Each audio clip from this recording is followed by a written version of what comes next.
Assalamualaikum warahmatullahi wabarakatuh. Perkenalkan, nama saya Yusrina, kuliah di Universitas Muhammadiyah Buton, Fakultas Pendidikan Agama Islam. Di video kali ini saya akan menjelaskan menu insert dan payload yang ada pada WPS Office. Yang pertama, saya akan menjelaskan menu insert. Menu insert berfungsi untuk menyisipkan atau memasukkan objek, yaitu berupa teks atau tulisan, bentuk, gambar, dan lainnya. Di dalam menu insert terdapat sub-sub menu yang masing-masing berfungsi untuk mengolah suatu objek. Yang pertama ada cover page, digunakan untuk menyisipkan suatu bentuk halaman sampul seperti tanggal, nama dari pengarang, judul, ataupun informasi-informasi lainnya. Kemudian ada blank page, digunakan untuk menyisipkan suatu halaman kosong di antara halaman yang ada. Penomoran halaman yang Anda buat pun akan berubah sesuai urutan halaman yang Anda tambah. Kemudian ada break. Break berfungsi untuk memberikan ataupun menyisipkan tanda batas pada halaman. Kemudian ada table, berfungsi untuk menyisipkan atau memasukkan tabel dalam teks dokumen. Kemudian ada pistor. Pistor berfungsi untuk menyisipkan atau memasukkan objek berupa gambar atau foto. Kemudian ada space, untuk menyisipkan atau memasukkan gambar-gambar. Kemudian ada icon library, yaitu pustakaan icon.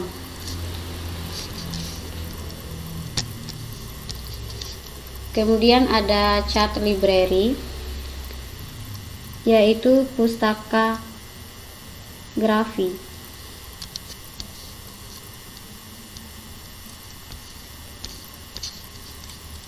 Kemudian ada WPS Art, berfungsi untuk menyampaikan informasi secara visual. Kemudian ada komen, yaitu menambahkan komentar ke dalam dokumen. Kemudian ada header and footer, yaitu berfungsi untuk menambahkan objek di bagian atas halaman, baik itu berupa teks maupun gambar. Kemudian ada page number, berfungsi untuk memberikan nomor pada setiap halaman. Kemudian ada text box, digunakan untuk menyisipkan kotak yang dapat diisi dengan teks atau tulisan. Kemudian ada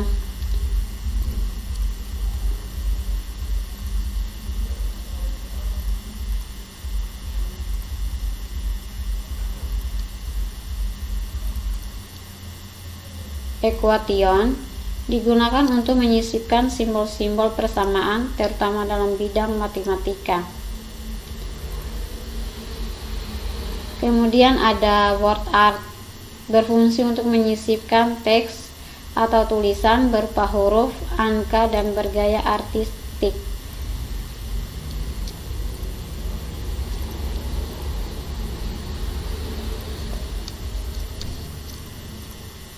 Kemudian ada data dan time, digunakan untuk menyisipkan tanggal dan waktu terkini atau sekarang. Kemudian ada objek. Objek digunakan untuk menyisipkan objek dengan ekstensi.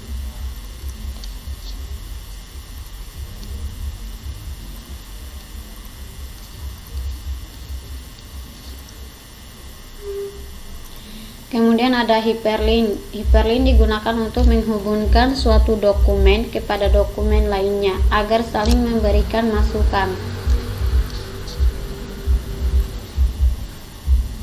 Kemudian ada cross referensi, digunakan untuk memperbarui dokumen yang Anda buat secara otomatis tanpa manual.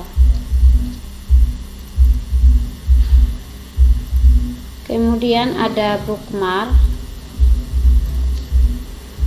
Bookmark berfungsi untuk membuat suatu petunjuk pada halaman buku yang Anda buat. Bookmark bisa juga disebut sebagai media penyimpanan.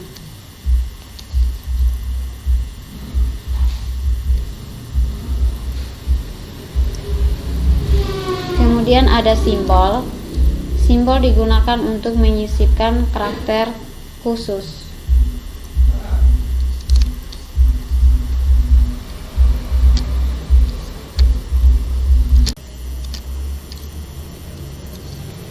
Yang kedua, peglaut. Peglaut digunakan untuk mengatur halaman yang ada pada lembar kerja. Kemudian ada beberapa sub-sub yang ada pada peglaut, yaitu ada themes. Themes terdiri dari 3 bagian. Yang pertama, color. Color berfungsi untuk memberikan warna sesuai yang kita inginkan ke dalam themes. Yang kedua, font. Font berfungsi untuk mengganti jenis font yang kita inginkan ke dalam themes. Ketiga, efek.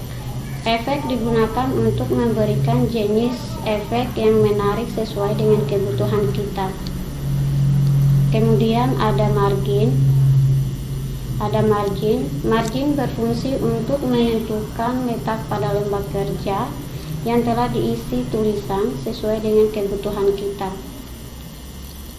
Kemudian ada orientation. Orientation berfungsi untuk mengatur lembar kerja. Kemudian ada size. Size berfungsi untuk mengatur jenis ukuran kertas pada lembar kerja.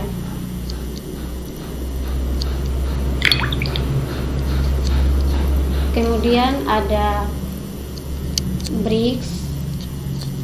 Breaks berfungsi untuk memisahkan lembar kerja sebelum dan sesudahnya. Kemudian ada line number. Line number berfungsi untuk memberi nomor halaman pada lembar kerja. Kemudian ada page color. Berfungsi untuk memberikan warna pada lembar kerja.